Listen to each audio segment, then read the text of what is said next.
नमस्कार बंधुरा केमन आছেন सबाई निश्चयই ভালো আছেন তো পাপিয়ার ঘরোয়া রান্না ব্লগে সকলকে জানাই স্বাগত। চলে এসেছি আজকে আবারো একটা নতুন রেসিপি নিয়ে।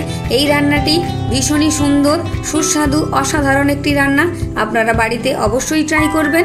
আর রান্নাটি শিখতে হলে পুরো রান্নাটি দেখে নিন, আমার সাথে থেকে পাশে থেকে পুরো ভিডিওটি দেখার অনুরোধ রইল। তাহলে চলুন আজকে রেসিপিটি শুরু করা যাক। আজকে আমি প্রথমেই তিনটে একদম নরম ঝিঙে নিয়ে নিয়েছি। এই ঝিঙের কিন্তু সম্পূর্ণ খোসা আমি ফেলবো না, এটাকে ভালো করে আগে ধুয়ে নেব, তারপর কাটবো। এই শির বরাবর কিছুটা খোসা আমি ফেলবো আর মাঝ বরাবর কিছুটা খোসা আমি রেখে দেব, কারণ ঝিঙে খুবই নরম সবজি, পুরো খোসা ফেলে দিলে কিন্তু এটা খুবই নরম হয়ে রান্নায় কমে যাবে, তাই এর সমস্ত খোসা ফেলবো না। এটাকে আমি বটিতে কেটে নিচ্ছি, তাই আর কাটাটা দেখালাম না। এই দেখুন এইভাবে কিছুটা কিছুটা করে খোসা রেখে কিছুটা কিছুটা করে ফেলে আমি সমস্ত ঝিঙেগুলো ধুয়ে কেটে নিয়েছি। আর এই বাটির মধ্যে আমি 50 গ্রামের একটু বেশি মুসুর ডাল ভিজিয়ে রেখেছিলাম। এবার একটা মিক্সির বাটিতে আমি ডালগুলো জল থেকে ছেঁকে নিয়ে নিয়েছি। এতে কিন্তু জল একদমই রাখা যাবে না, এটা একটা ঘন পেস্ট তৈরি হবে।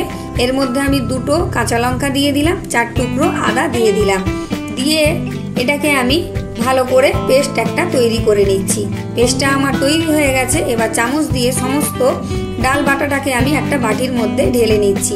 আর আপনারা দেখবেন এই সময় যদি খুব শক্ত হয়ে যায় তাহলে একটু জল মিশিয়ে নিতে পারেন, তবে এই পেস্টটা কিন্তু খুব একটা পাতলা হলে ভালো লাগবে না। এখানে সমস্ত ডাল বাটাটাই একটা বাটির মধ্যে আমি নিয়ে নিয়েছি।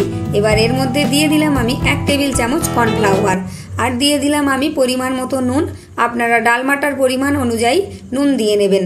দিয়ে দিলাম আমি 1 চা চামচ হলুদ গুঁড়ো আর 1/2 চা চামচ কালো জিরে। এবার সমস্ত কিছুকে আমি ভালো করে ডালের সাথে মিশিয়ে নিচ্ছি। কালো জিরে, হলুদ, কর্নফ্লাওয়ার দিয়ে ভালো করে ডালটাকে ফেটিয়ে নিতে হবে, তাহলে ডালটা বেশ মুচমুচে হবে আর রান্নাতে ফুলে উঠবে, খেতে ভীষণই ভালো লাগবে। সমস্ত ডালটা কিন্তু আমার ফেটানো হয়ে গেছে, আপনারাও ঠিক এইভাবেই ফেটিয়ে নেবেন। এবার গ্যাসের মধ্যে আমি একটা প্যান বসিয়ে এর মধ্যে আমি কিছুটা সর্ষের তেল গরম করে নিয়েছি। এবার একটা চামচের সাহায্যে অল্প অল্প করে ডাল বাটা নিয়ে ছোট ছোট বড়ার আকারে আমি ভেজে নিচ্ছি। আপনারাও কিন্তু এইভাবেই করবেন, তবে আপনারা চামচ না দিয়ে হাতের সাহায্যেও করতে পারেন। আর এই বড়াগুলো খুব একটা ডুবো তেলে ভাজার দরকার নেই, আপনারা অল্প তেলেও এটাকে ভেজে নিতে পারেন, তবে গ্যাস একদম কমিয়ে রাখবেন, নাহলে কিন্তু বড়াগুলো পুড়ে যেতে পারে। এইভাবে ছোট ছোট করে আমি যতগুলো বড়া দেওয়া যায় ততগুলো দিয়ে ভালো করে ভেজে নিচ্ছি। আমার ভিডিওটি ভালো লাগলে অবশ্যই টুক করে লাইক করে দেবেন, কমেন্ট করে জানাবেন আপনারা কে কোথা থেকে দেখছেন। আর অবশ্যই যারা প্রথম ভিডিও দেখছেন তাদেরকে বলবো, যদি ভালো লাগে অবশ্যই আমার চ্যানেলটিকে সাবস্ক্রাইব করে পাশে থাকা বেল আইকনটি প্রেস করে অল করে দেবেন। আমার ভিডিও আপলোড করার পর ভিডিও নোটিফিকেশানগুলো আপনার কাছে সবার আগে পৌঁছে যাবে। বড়াগুলোর এক পিঠ ভাজা হয়ে যেতেই আমি অপর পিঠগুলো উল্টে পাল্টে ভেজে নিচ্ছি। এইভাবে আমি সমস্ত ডালবাটা থেকে অল্প অল্প করে দিয়ে ছোট ছোট বড়ার আকারে ভেজে নিচ্ছি। আমার সমস্ত পুরনো বন্ধুদের অসংখ্য অসংখ্য ধন্যবাদ জানাই, যারা আমার ভিডিওটি পুরো দেখেন, আর যারা অল্প অল্প দেখেন তাদের অল্প অল্প ধন্যবাদ। কিন্তু সকল বন্ধুদের আমার অনেক অনেক শুভেচ্ছা, অনেক অভিনন্দন, অনেক ভালোবাসা। সবাই আমার পাশে থাকুন, আমাকে এগিয়ে যেতে প্লিজ একটু সাপোর্ট করুন, একটু সাহায্য করুন। এইভাবে আমি সমস্ত বড়াগুলোকে উল্টে পাল্টে হালকা লাল লাল করে ভেজে নিচ্ছি। এই রান্নাটা কিন্তু খুবই সুন্দর লাগে খেতে। আর আমি এই রান্নাটা মুগ ডাল দিয়েও করে দেখিয়েছি, আমার ভিডিওতে আছে মুগ পোস্ত, আপনারা কিন্তু দেখে নিতে পারেন। নিরামিষ দিনে অনেকে মুগ ডালের বদলে মুসুর ডাল খেতে চান বা ভালোবাসেন, তাতে কিন্তু এই রান্নাটি আপনারা করেই ফেলতে পারেন। এই রান্নাটা সম্পূর্ণ নিরামিষ, খুবই সুস্বাদু, দারুণ খেতে। আপনারা একবার কিন্তু অবশ্যই বাড়িতে বানিয়ে ফেলবেন। সমস্ত বড়াগুলো এখানে আমার কিন্তু ভাজা হয়ে গেছে। এবার আমি একটা কড়াই বসিয়ে দিচ্ছি গ্যাসের ওপরে। এখানে আমি কিছুটা সর্ষের তেল নিয়ে নিয়েছি, তেল গরম হয়ে গেছে, দিয়ে দিলাম আমি 1/2 চা চামচ কালো জিরে ফোড়ন। এই রান্নাটা কিন্তু সর্ষের তেলেই ভালো হবে, সাদা তেলে ভালো হবে না। আর এই রান্নায় কিন্তু অনেকটা তেল যে লাগে এমনটা নয়। কালো জিরেটা খুব ভালোভাবে ভাজা হয়ে যেতেই আমি কেটে রাখা সমস্ত ঝিঙেগুলো এর মধ্যে দিয়ে দিলাম। একটু নেড়ে চেড়ে আমি হালকা লাল করে ভেজে নেব। ঝিঙে যেহেতু নরম সবজি, বেশিক্ষণ কিন্তু নেড়েচেড়ে ভাজার প্রয়োজন নেই। এবার একটা মশলা তৈরি করে নিচ্ছি আমি। এখানে দিয়েছি আমি 1 চামচ পোস্ত, 1 চামচ সাদা তিল আর 3টে কাঁচা লঙ্কা। এই রান্নাতে কিন্তু বেশি ঝাল ভালো লাগে না, আপনারা চাইলে কিন্তু লঙ্কার পরিমাণটা বাড়িয়ে নিতে পারেন। সমস্ত মশলাটা আমার বাটা হয়ে গেছে। এদিকে ঝিঙেটাও কিন্তু লাল লাল করে সুন্দর করে আমি ভেজে নিয়েছি। এবার এর মধ্যে দিয়ে দিচ্ছি আমি পরিমাণ মতো নুন। আমি 1/2 চামচ মতো নুন দিয়ে দিলাম আর 1 চা চামচ হলুদ গুঁড়ো দিলাম। ভালো করে মশলাটা ঝিঙের সাথে নেড়ে চেড়ে আমি কষিয়ে নিচ্ছি। সুন্দর করে কিন্তু মশলাটা কষিয়ে নিতে হবে। অবশ্যই গ্যাসের ফ্লেমটা এই সময় কমিয়ে রাখবেন।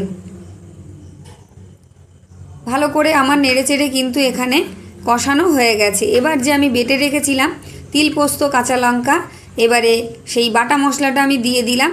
এই মশলাটা বলে রাখি, খুব অনেকক্ষণ ধরে যে কষানোর দরকার তেমনটা নয়, অল্প কিছুক্ষণ কিন্তু নেড়ে চেড়ে নিলেই হবে। এবার এর মধ্যে আমি অল্প কিছুটা চিনি দিয়ে দিলাম। এই রান্নাতে কিন্তু চিনি দিলে রান্নার টেস্টটা ভীষণই ভালো হয়। আপনারা যদি না চান তাহলে নাও দিতে পারেন। এবার ওই মশলার বাটি ধুয়েই কিছুটা জল আমি দিয়ে দিলাম। আর এই রান্নায় একটু জল বেশি দিলাম, কারণ বড়াগুলো দেওয়ার পর ঝোলটা অনেকখানি টেনে নেবে, তাই একটু জল বেশি দিয়ে আমি একটু ঢাকা দিয়ে ফুটিয়ে নিচ্ছি। এবার ঢাকা খুলে নিলাম। 2 থেকে 3 মিনিট ফুটিয়ে নিয়েছি। ঝিঙেগুলোও নরম হয়ে গেছে আর ঝোলটা এবার কমে গেছে। এর মধ্যে আমি এবার ভেজে রাখা সমস্ত বড়াগুলো দিয়ে দিচ্ছি। বড়াগুলো দেওয়ার পর কিন্তু অনেকটাই ঝোল টেনে নেবে এবং রান্নাটা অনেক শুকনো শুকনোও হয়ে যাবে। সেই মাপের কিন্তু আপনারা রান্নায় জল দেবেন। এবার এটাকে কিছুক্ষণ ফুটিয়ে নিয়ে বড়াগুলো আমি সেদ্ধ হতে দেব। এই সময় অনেকটাই ঝোল কমে গেছে আর বড়াগুলো কিছুটা কিছুটা করে সেদ্ধ হয়ে গেছে। আর কিছুক্ষণ কিন্তু আমি ফুটিয়ে নেব। এবার এর মধ্যে দিয়ে দিচ্ছি আমি 1/2 চা চামচ গোলমরিচের গুঁড়ো। গোলমরিচের গুঁড়ো দিলে রান্নাটা খেতে ভীষণই ভালো হয়। আর দিয়ে দিলাম আমি 3টে কাঁচা লঙ্কা, অল্প একটু চিড়ে রেখেছিলাম।